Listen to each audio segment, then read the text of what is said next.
What's up, everybody? Welcome to the latest episode of the Rich and Turbo Heavy Half Hour. My name is Rich. Find me on X at FuzzDoomRip.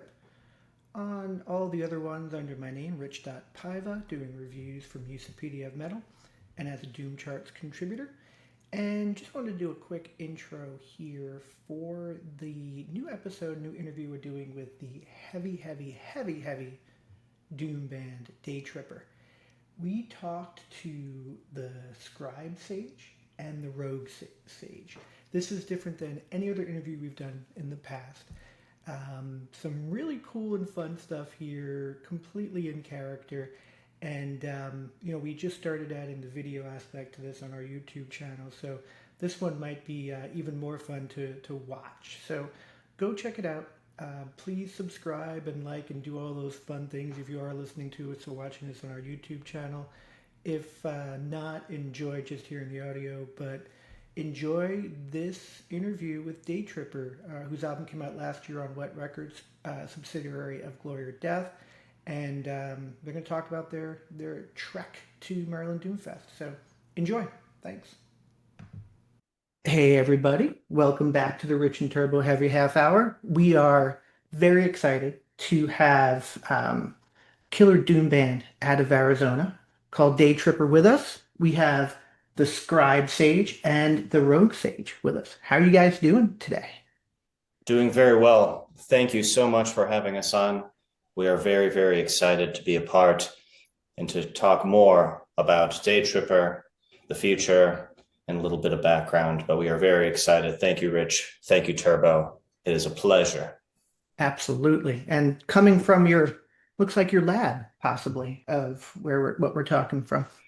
Absolutely. Right now, we are communicating in the Alchemist's den. Right now, we are working on our next EP that maybe have some announcements very soon regarding it. We're very busy with planning our tour right now to Maryland Doomfest, but very excited to talk more about The Alchemist, a future musical project that we're doing. And right now, he has graciously let us into his study and great hospitality. Excellent. I definitely want to talk about Maryland Doomfest. Definitely want to talk about your record that came out last year called Book One, The Trip. So super heavy, obviously. Just, kind of drag you around the ground and smash you in a very slow and doomy way. So that record's been out for about a year. And tell us a little bit about what that record's all about. And if you don't mind, it's called Book One, right? So Yes. that infers there will be future books to go along with that. So if you don't mind, tell the audience a little bit about the record and what might be coming with The Alchemist and maybe book two after that, if you don't mind. Absolutely. So last year, we released Book One, The Trip, and that sort of outlines the first steps, the beginning of the Daytripper. He is our prophet. He is our guide. He is the reason that we are here today, all of us, for in walked the Tripper to light the way home. But the album Book One, we really want to embody the tone of the desert that we live in. We live in Phoenix, Arizona. We really worship doom and just feel it right here in our chest, and wanted to really bring a new psychedelic and heavy atmosphere to doom metal. We absolutely love to worship the classics, but I think we're bringing just a little bit of a different edge and want to really soak the listener in the heaviness. It really resembles the walk of the Daytripper as he struggled through desert, gardens, forest, and bog to achieve his destiny, and was a very, very long walk. And we really wanted to bring that through our music. But Book One is about his journey starting off, his struggles, his fears, and maybe what lies ahead.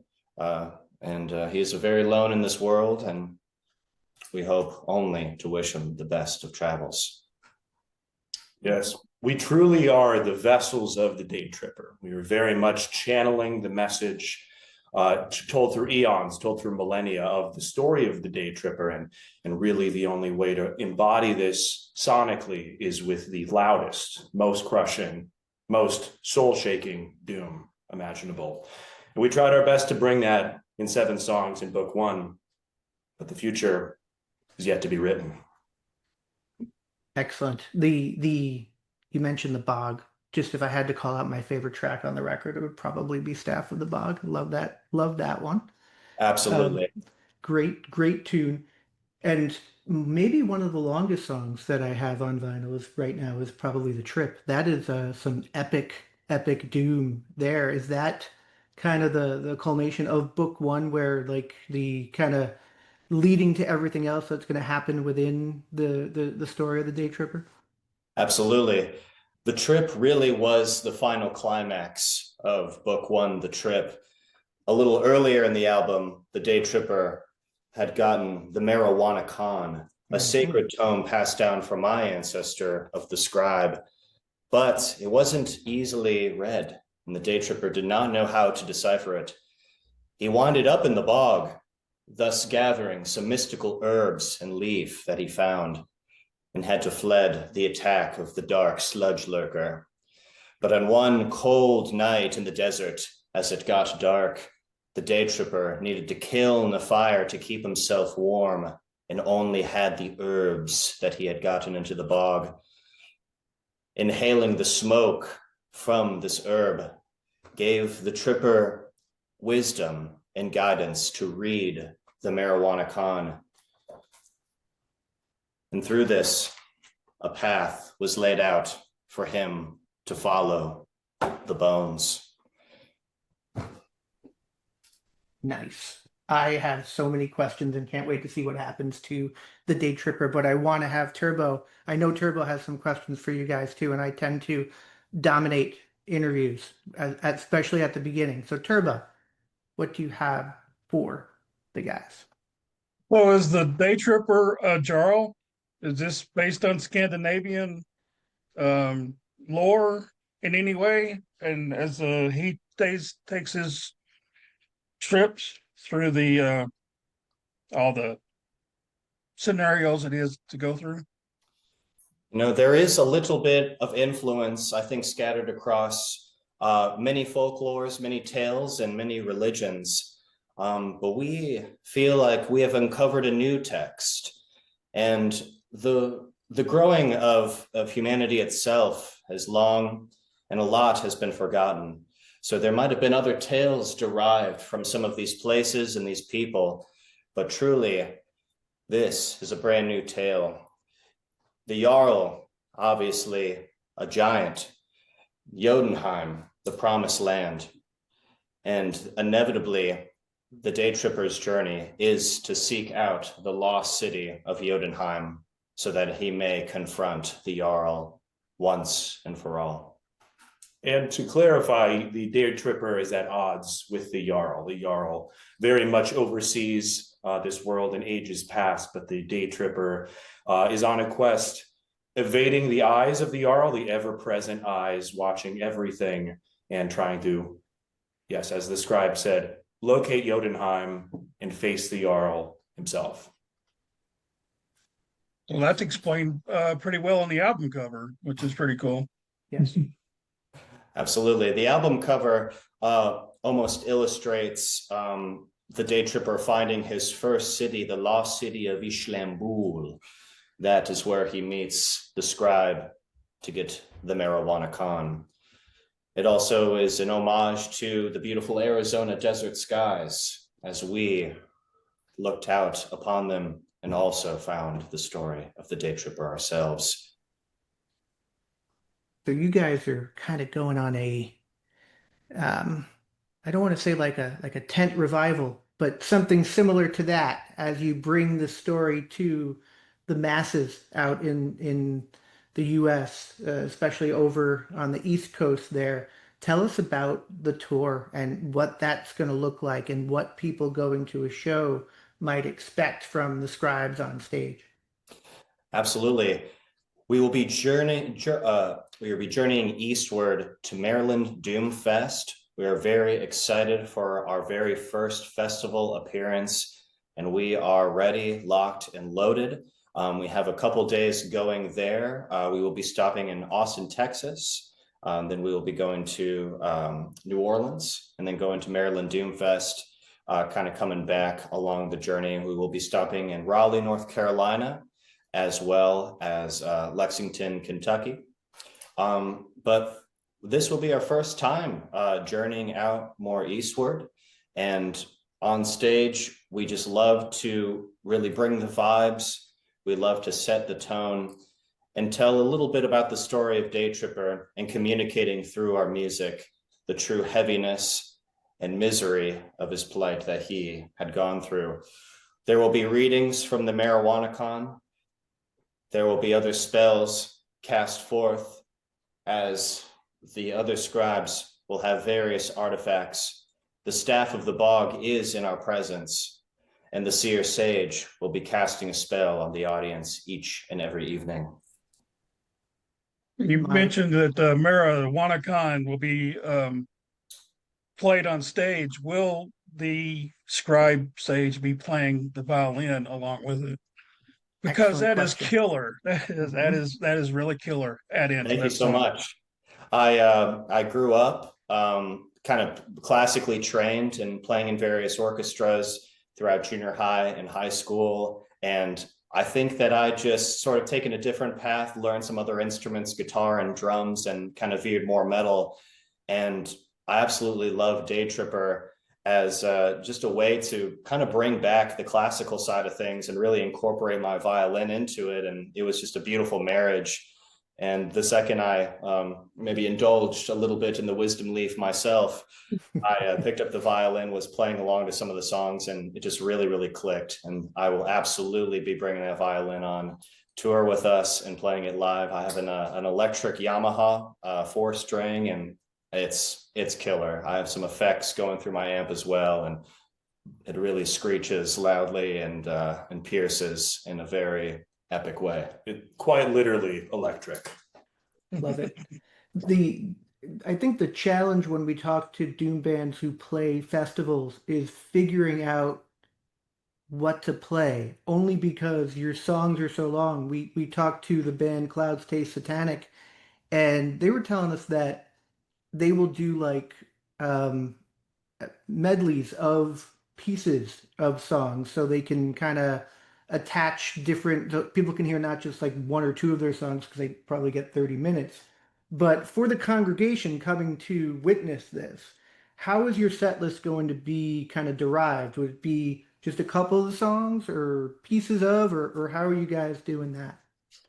Inevitably, we are always constrained by time itself, the passing of time, and really that is the biggest conflict of which songs do we choose to make the largest impact. And for the Maryland Doomfest, I believe we have handpicked really the most pertinent, the most spiritual songs to kind of condense, in a sense, the journey of the Daytripper in probably 3 to 4 songs, I believe. Mm-hmm. The medley route is very interesting. It's one that I think we could dabble in the future. There are certain intros of songs that are played that kind of lead into the readings of the Marijuana-Con. But for the most part, I think some of our most important and our most poignant songs will be featured. I believe the Jarl's eyes Absolutely. must be, the audience must be aware of the eyes watching over them. There's nothing can move forward until that is established. And then, of course, the Marijuana-Con, the reading of the Marijuana-Con. And after, I believe one of the songs in the set list is a new song from the Alchemist EP. It'll be the first time we are taking this song on the road and playing that for new ears, just culminating the old with a dash of the new, catching the audience up to the past with a hint of the future. The thing that always intrigued me of talking with vocalists, and we talked to the band Holy Roller the other day, and the lead singer in Holy Roller, he's singing, clean singing now. Mhm. And but he used to be in a whole bunch of bands where he was very much, guttural screams and but the thing that I always go back to is how soft spoken and how like, that voice doesn't necessarily go with the what I'm looking at or who I'm talking to, which I'm kind of getting that vibe now too. How do Yeah. you as a singer go to that place? Because I'm for me I would last 30 seconds and it would just be blown out and done. But how do you go there? Well, I think that as far as really getting in the mindset of the music and really embodying the scribe within me, we do set the stage, we pump the smoke, we set the lights, we have our own props. And I think we really do our own ritual before the show to really get myself into the theatrical mood. As far as, the guttural vocals, because I do clean vocals as well as guttural vocals, it is extremely hard. And I know that it has taken a lot of practice, a lot of dedication, and a lot of patience too. When I was first learning, I could probably get through maybe like 30 minutes or about half the set list, and throat would start to cramp up. But just through practice and dedication, drinking plenty of water, and having the confidence, and as far as like the sound coming in through my monitor, having the right effects on it, and just really from plucking that first note, I know that I'm in the zone. We've been practiced. All of the songs are beautifully polished, and now it's just fun. It's just an absolute fun experience. I think that people learning guttural vocals, every single person has their own way of doing it and their own scream that comes out of them. And I think that I've really honored and harnessed the guttural vocals in myself.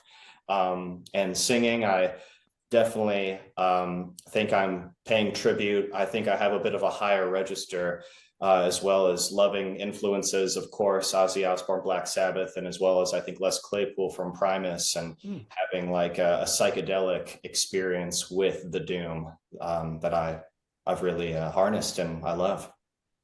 I have to go back now with Les Claypool in mind because I'm a big Primus fan and I Mm. haven't listened to the record with that kind of slant on it.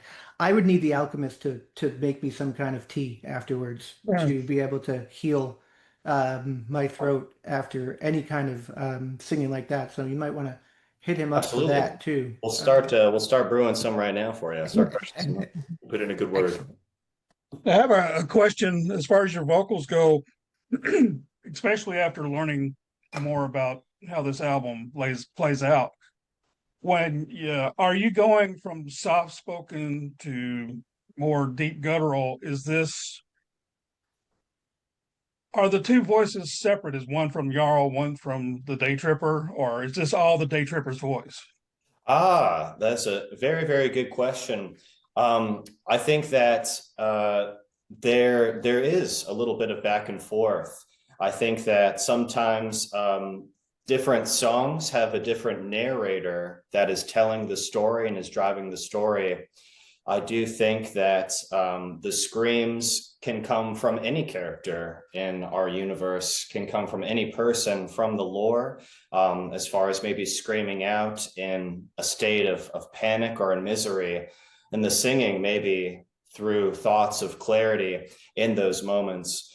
I know that when I do scream in Jarl's eyes, it is very much coming through the voice of the Jarl. However, when I'm singing through the trip, that is truly coming from the heart and the mind of the Jarl as well.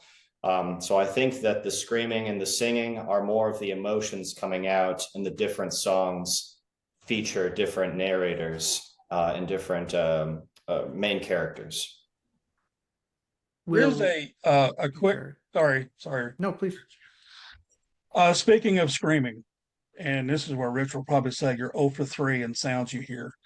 At around the 10-minute mark, I hear, and if it is, I hope it's really killer, but for a minute, from like 10 minutes to 11 minutes, there's a yell or a scream that's kind of buried in the vocals that's just killer. And if that is what I'm hearing, or is that something else creating that noise? In the Jarl's eyes? Yes. Yes, Yes. absolutely.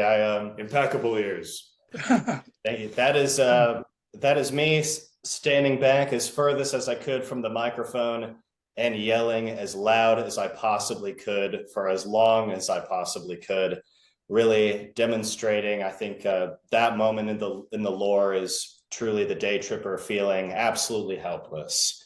Years have passed, many moons have passed, and he is just screaming into the void. And I love that part. I'm glad that you like that part as well. I think it is bone chilling. And I think it's just one of those screams and yells. It hurts the voice to do it, just to yell as loud as you can. But having something like that into the music that's just so raw and emotional, I think really elevated the end of that track.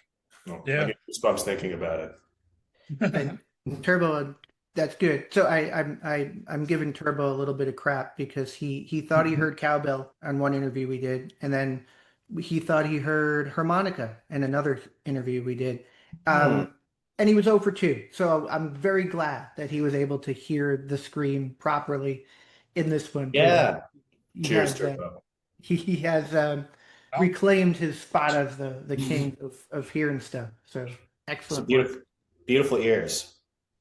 I do have so have you had to have some kind of potion to get Paul McCartney to not bug you about the name of the band? Because I feel like, while they have enough money as it is, has anyone, because you hear that and people of a certain age would go in a certain direction hearing that. Anybody ever think that you're like a 60s pop band or doing, some kind of like heavy Beatles covers or something like that? We've had some very disappointed fans at shows in the earlier shows that were expecting just that. I think in a way we're dodging the eyes of the Jarl as well as Paul McCartney, the McCartney estate.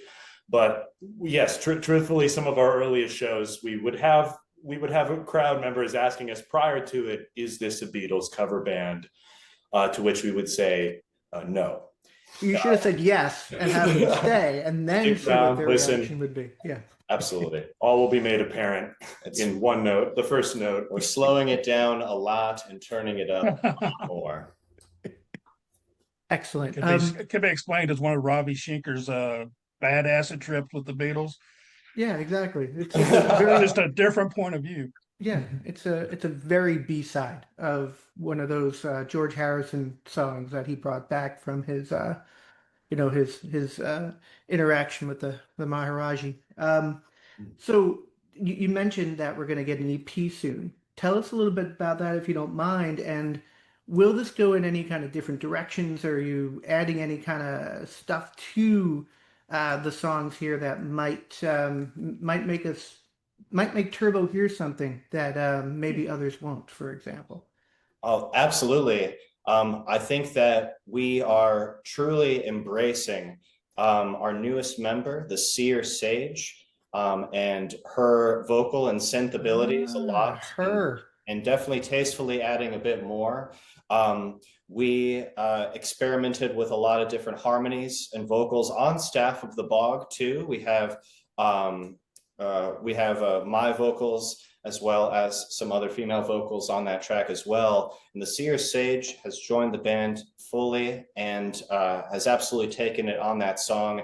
And in my opinion, has added some beautiful vocal melodies to some of the new tracks, as well as experimenting with some synthesizers that just, I think, really give it the boost that it needs. Doesn't take away from the core of what Daytripper is about, and really elevates it. And I think this is going to be a great sound for Daytripper moving forward with those different subtleties.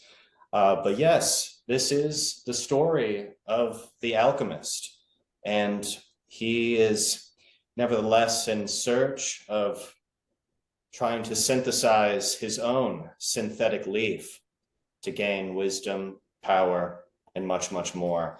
It is truly the search for him for eternal life. And this is a 4-song EP and in classic Doom fashion, about a 30-minute runtime.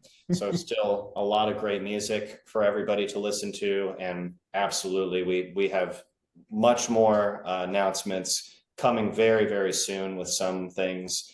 We are currently in the Alchemist Den and are working on a music video for the feature single, The Alchemist, that we are also playing on the road. Excellent. The story itself of the EP, to just add just a little bit more mystery Please. too, in many ways expands and deepens the lore of book one. It very much is, in some ways, someone would call it a prequel to some of the story in book one, but I shan't reveal any more for now. Thank you. And this will be a bridge to book two at some point, or a separate, like you mentioned, prequel, or maybe you don't want to say, but I assume at some point we will head towards a book two situation. Absolutely. It adds depth to parts of book one.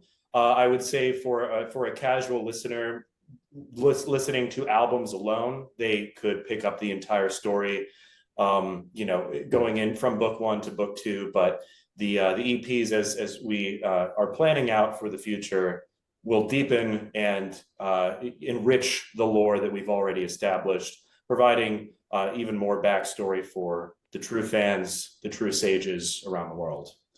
Absolutely. Book two is very much being written and on the horizon, and that will, of course, continue specifically the Daytripper's journey as he uncovers more of the path to Jotunheim. Will there is a person who sang backup vocals recently on this record. Yes. Is she the same person who is now part of the full band, or is it a different Scribe who is joining? That is a different person. Her name is Ashley Thompson, a great friend of ours who was able to learn the part, and we absolutely loved it. We were jamming and practicing with her. It just, for her, she was moving. It wasn't the right fit for her to join the band. But of course, we were still in search for that sound. We love Staff of the Bog. We love those harmonies. And we had found the Seer Sage. She is a perfect fit, very, very talented, plays the synthesizer very well and sings beautifully. And she has absolutely summoned the call to the Daytripper and the band, and will be featured moving forward on the EPs and albums. I can't wait to hear kind of that female vocal to kind of, I don't want to say offset, but just be like a juxtaposition of your voice and your vocals there. That's going to be very cool. Absolutely. Will the merchant who will be slinging the Alchemist EP and the part two, will that be, or book two, will that be our friends Igor and Buddy from Glory or Death / Wet Records, or is that still to be determined? As Igor was who hooked us up and got us in contact. Absolutely. We love Igor. We greatly appreciate everything that he's done for us, for helping spread the Tripper's word, for getting us in contact with Buddy through Wet Records, and who also is Glory or Death as well. They're definitely helping us promote the EP right now. I know that they are more in the business of kind of producing and pressing full-length albums on vinyl, and so we are absolutely discussing further preparations even now for book two. The Alchemist, we will have CD pressings, and just the EP a little bit shorter, and just excited to kind of give everybody a little taste, get some new music out there for people and fans to listen to, but absolutely are excited to work with Wet Records and Igor for book two for the official full-length LP release and vinyl pressing. Excellent. Yeah, great guys and great people to work with and interact with. I want to make sure Turbo, do you have anything else for the sages? I want to make sure plural of sage. Is it sage or is it sages? I don't know the answer to this question. Ah, there are Sage. many stages. Sages, okay, because it could be like sage. Like I'm thinking plural, but sages does sound right. Turbo, anything else for the sages as we? Well, I'm excited to hear about the video. To have some visual component to go along with the music. As going out on tour, will you be doing any recording of the stage show or anything like that? Plans for stuff like that? I think that the visual element has really been one of the biggest missing components of the band, and I think that is very well needed for something that we're trying to do with our and theatrical expression. We are extremely excited that the recording of the music video is done, and we are going to be working on editing very soon. And then yes, on tour we are.